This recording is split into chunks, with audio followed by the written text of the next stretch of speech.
Muito boa noite, minha gente. Hoje cantando essa música, estou aqui no clima do lançamento do meu CD e do DVD No Meu Interior Tem Deus, onde essa música está. Você sabe que muito mais que falar dessa história do filho adotivo hoje, o que essa música me sugeriu ao longo do dia mesmo. Fiquei pensando no quão é difícil a gente fazer um amor durar muito tempo nos dias de hoje, né? Como é difícil a gente manter laços duradouros nos dias de hoje. Não sei onde é que começou a mudar essa história. Eu tenho pregado muito sobre isso nos dias de hoje. Como é importante nós resgatarmos valores antigos, e um deles é a fidelidade. Essa capacidade da gente ser do outro a vida inteira. A gente ser para o outro a vida inteira. Zygmunt Bauman, um grande sociólogo holandês, que faz uma análise muito perspicaz dos dias de hoje, ele diz que o grande problema da sociedade é justamente não ser capaz de criar laços definitivos. A obra dele é extensa, já tive a oportunidade de lê-la quase toda, naquilo que foi publicado no Brasil. Há um momento em que ele faz uma análise interessantíssima dos nossos condomínios, das casas que se erguem, dos vizinhos que nunca se encontram, que quanto maior segurança é o condomínio, maior é o valor daquela propriedade. Por quê? Porque nós temos medo do outro.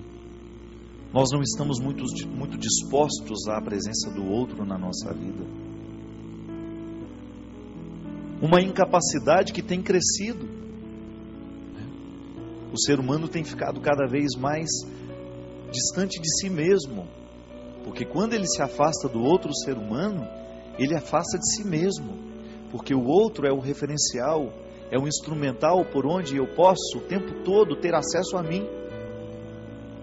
É o outro, é o meu amigo de verdade, é o meu pai, é a minha mãe, é o meu irmão, são as pessoas que estão comigo neste laço definitivo do sangue, que a gente sabe que se ele não é cultivado, ele torna-se simbólico sem muita repercussão. De nada vale eu saber que eu sou irmão dele, se o nosso sentir não nos identifica assim. É aí que a gente vai entender por que alguns laços que a gente estabelece da vida podem ser até mais definitivos que os laços sanguíneos. É porque houve a intimidade. Eu me vi na continuidade do outro. Quando eu estou ao lado de um amigo que eu amo de verdade, de alguém que de verdade faz parte da minha vida, é como se eu olhasse para a minha continuidade. Escuto o bater daquele coração e sei que a minha felicidade depende deles. Meu coração bate junto.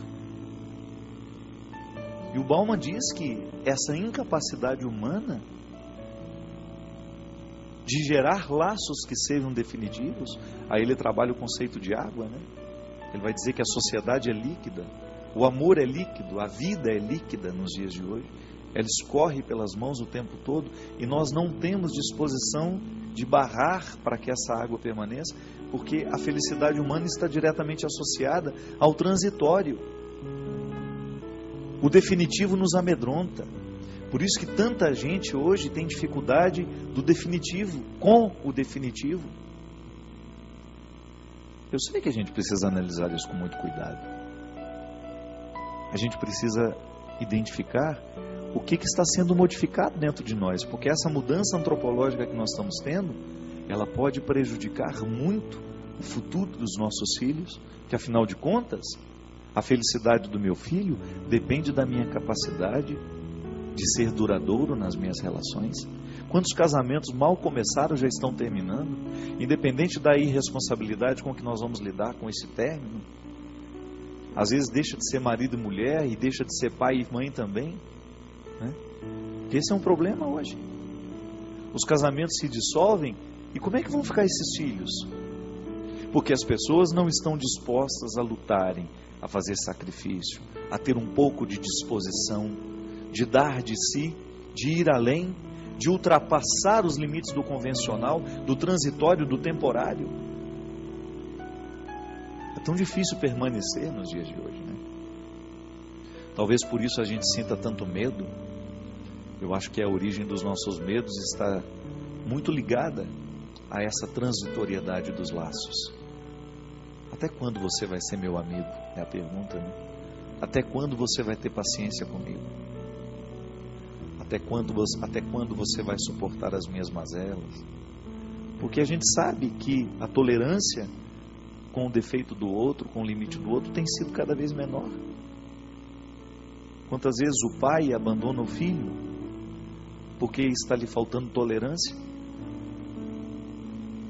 Agora, minha gente, eu não creio que tenha que ser assim, né? Eu acho que nadar contra essa corrente é a responsabilidade de todos nós. A gente ter essa disposição de fazer alguma coisa durar dentro de nós amarmos os nossos pais com um pouco mais de qualidade, amar os nossos irmãos, as pessoas que são próximas a nós e que precisam de nós, e até mesmo a nossa fidelidade à vida. Eu vejo pessoas desistindo por tão pouco, ou se não é por tão pouco, desistindo. Tanta gente dando adeus com muita facilidade. E é por isso que a gente precisa cultivar laços. Se você não teve a felicidade de ter uma família unida, tente criar essa unidade com alguém. Grupos de amigos, né? Grupos de amigos funcionam assim, como um lugar onde a gente se sente menos órfão. Hoje eu escrevi isso a alguém, que quando a gente encontra alguém que tem sentimentos parecidos com o nosso, ou que seja capaz de identificar um pouco a nossa alma, de nos ver para além das aparências, a gente se sente menos sozinho nessa vida. Já disse isso outras vezes, o amigo é esse parente espiritual que você encontrou, alguém que diminui a sua solidão, alguém que lhe faz bem estar ao lado. Por eles a gente é capaz de viver. Falávamos aqui no programa passado, repercutiu tanto, fico muito feliz de ter descoberto que muita gente gostou, de ter ampliado o termo amizade. E muita gente dizendo, ô padre, então eu sou seu amigo, porque eu lhe quero bem e sinto que o senhor é meu amigo, porque o senhor me faz bem. Isso é verdade? A gente está falando deste contexto mais amplo, mas hoje nós estamos falando dos laços estreitos. Ninguém vive de Twitter. Ninguém vive de e-mails. No fundo, quando a gente desliga a tela do nosso computador e o Twitter é zerado e ninguém mais te segue naquela solidão, ali é a hora da felicidade. Ali é a hora da alegria, é o desafio de, sem ter nenhum seguidor, você ser capaz de ter restado alguma coisa para que a sua vida continue tendo sentido. O grande problema da vida virtual é esse, é o desafio de nós nunca nos esquecermos que a vida é mais do que isso, que ter amigos no Twitter, no Facebook, no sei lá, até tem umas coisas que já estão até antigas que a gente tem que até que evitar falar. Eu falei, MSN ainda existe isso? Não? Existe? O Orkut, não? O Orkut tem ainda? Não tem. Nos últimos suspiros. Tem os amigos de Orkut, né? Tem gente que fala, são meus amigos de Orkut. Cuidado com isso. Isso pode ser perigoso. Tenha lá seus amigos no Orkut, seus seguidores no Twitter. Tudo isso faz parte da vida. É bom você estabelecer contato com pessoas que talvez você nunca teria a oportunidade de estar junto e de repente troca uma palavra ali, conversa, ou conta um pouco, né?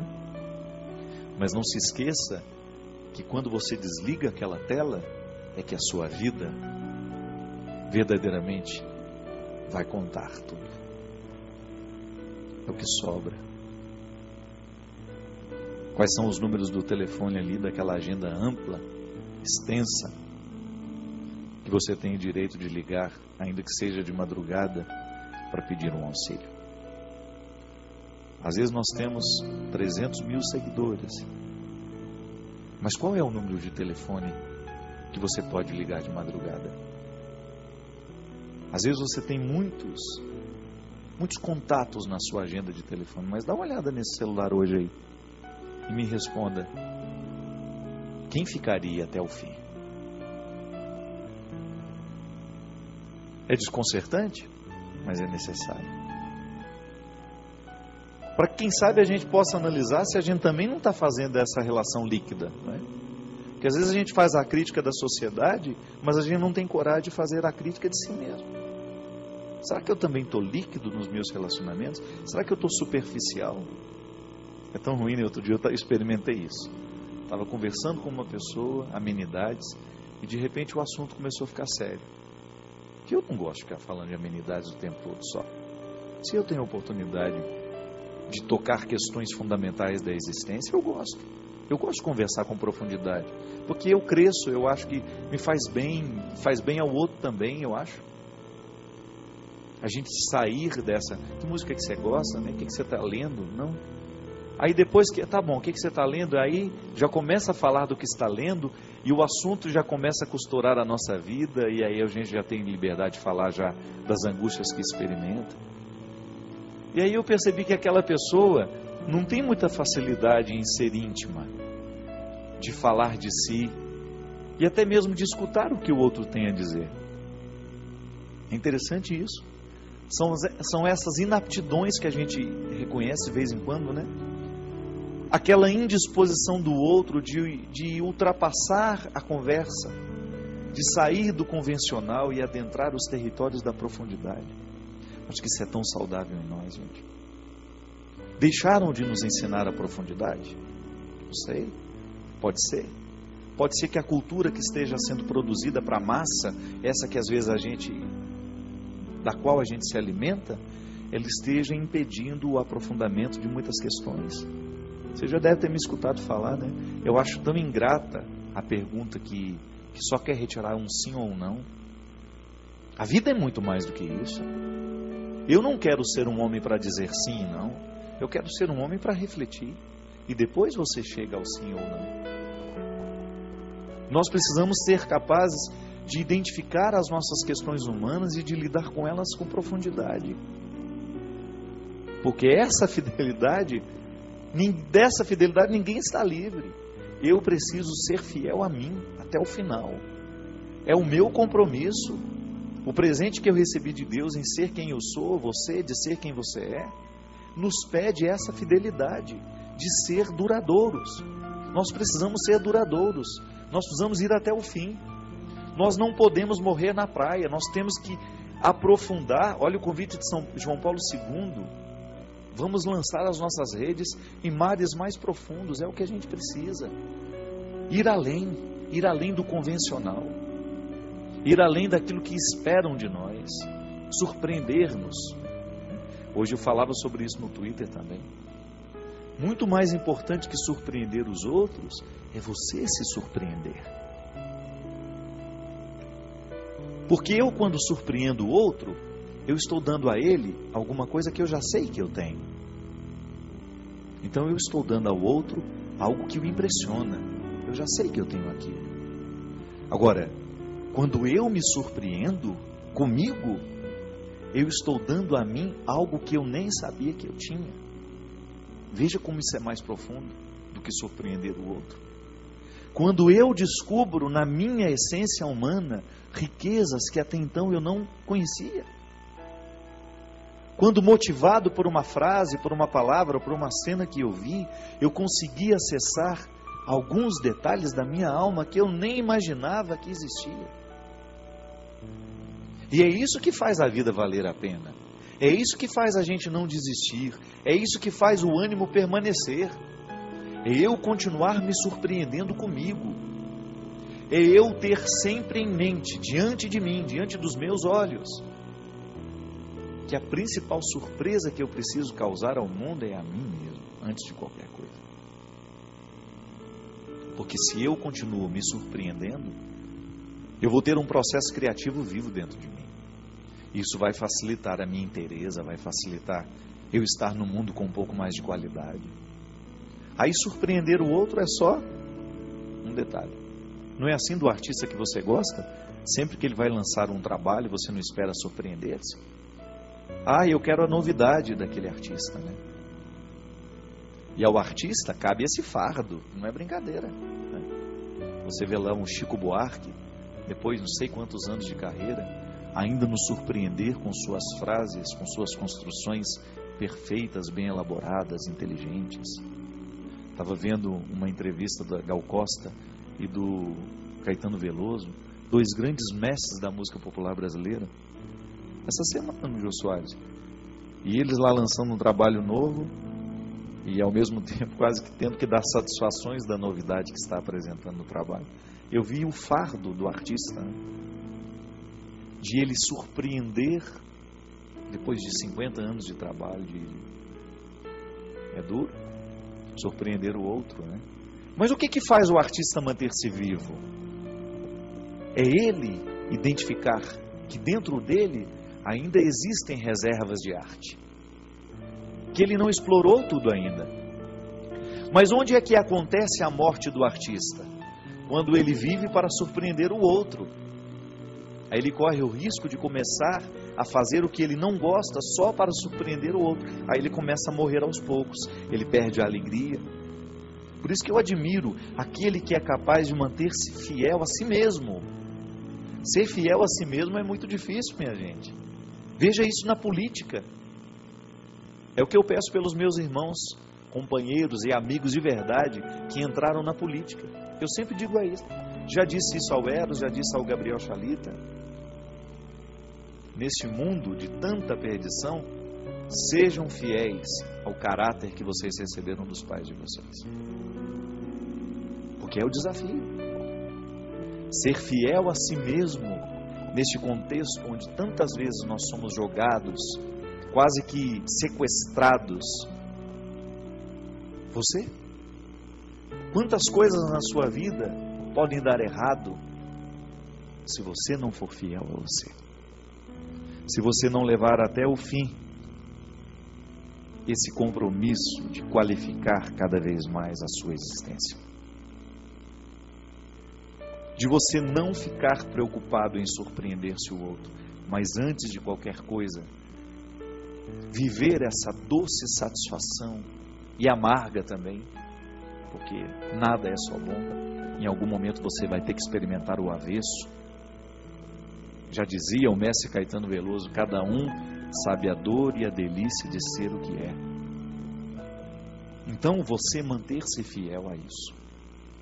E sentir que Deus age neste centro, neste núcleo, que faz ser quem você é. É ali que Deus age. Deus age na nossa essência, para que depois os acidentes já possam estar transformados. Porque se Deus mexe no essencial, o acidental vai estar naturalmente transformado. Você surpreender-se, descobrir que apesar de já cansado de ter lutado tanto, ainda existe vida dentro de você. O Natal é isso. O Natal é a gente dar à alma o direito de sentir-se recém-nascida. Já vivi tantos natais, estou com 40 anos. 40 anos celebrando o Natal. Os primeiros nem sem consciência nenhuma disso. Mas 35 deles, 37, não, menos, né? 33 anos, digamos assim, pegar a idade da razão, 7 anos, 33 natais eu já tinha consciência que naquele presépio eu tinha direito de nascer de novo. E eu me surpreendia com isso. Aliás, eu sempre peço a Deus a graça de nunca perder o encanto pela vida. Por isso que eu nem posso beber. Se eu beber, eu acho que eu não sirvo para nada, que eu já vivo embriagado. Embriagado de sonhos, de emoções. Eu sou um homem, tenho a graça de dizer isso. A vida não passa por acaso aqui, não. Sou intenso. Sofro demais, me alegro demais, sinto raiva demais, sinto alegria demais. Tudo aqui em excesso. É a vida, estou embriagado. Então, se eu começar a beber, se eu começar a fumar, ninguém vai dar conta. Estou embriagado pela vida. Isso para mim é uma satisfação. E neste Natal eu não quero outra coisa senão renovar naquele presépio, naquela manjedoura, a oportunidade de nascer de novo. Eu quero ser recém-nascido. Quero surpreender-me. Quero viver o meu dia, a minha vida como se fosse tudo uma surpresa. Olhar para tudo aquilo que Deus colocou dentro de mim e surpreender-me com a alegria que é própria dele, mas com a profundidade de não ser um ser humano raso. Não quero, não precisamos mais, já temos demais. De fazer a nossa vida valer a pena. Pode ser que você hoje esteja angustiado, esteja deprimido, entristecido. Por esse motivo, você deixou de se surpreender. Você começou a viver para surpreender o outro. Você perdeu de vista o foco. Começou a viver para fora e esqueceu que quem não vive para dentro, antes de qualquer coisa, não tem condições de viver para ninguém. É como o amor. Se a gente não se ama, se a gente não se cuida, nós não seremos capazes de amar nem cuidar do outro. Tudo na medida, para que não seja egóico, para que não seja egoísta. Mas o meu gesto de amor é um desdobramento daquele amor que eu sei ter por mim mesmo. Surpreenda-se. Olhe para tudo que é velho em você e encontre um motivo, por menor que seja, que lhe cause surpresa. E faça deste motivo, desta surpresa pequena, um motivo para recomeçar, para ir além. Nós vamos para um rápido intervalo e a gente volta já já com o programa Direção Espiritual.